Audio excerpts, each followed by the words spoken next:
Welcome to America News.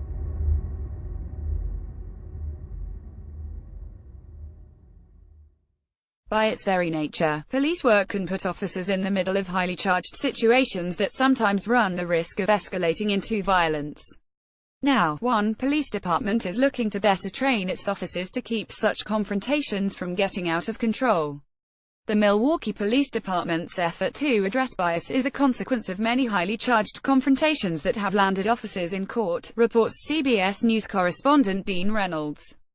"Be careful not to get sucked into what they're calling about," explained police trainer Rondon Powell to a room full of recruits. "If a person calls and says there is a black person sitting in a car outside my house, are you going to be sucked into that person's bias?" Powell asked. "Black people can live in communities where predominantly white people live, so are you going to stop every person who is opposite of what that community looks like?" one woman responded.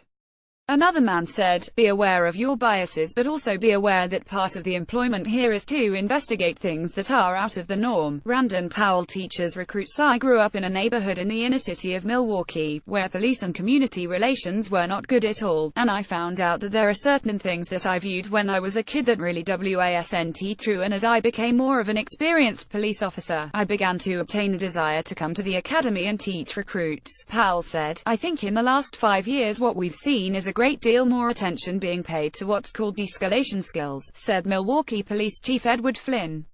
"It won't always work, but we do want to give them those skills so that they have time to employ it." Stacey Steen has been teaching recruits there for 5 years.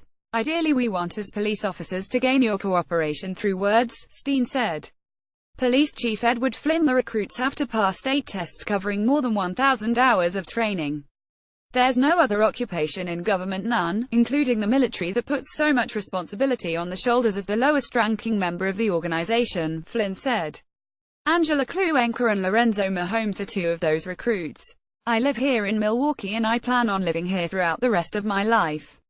So why wouldn't I want to be on the forefront of doing something good for the city," Mahomes said.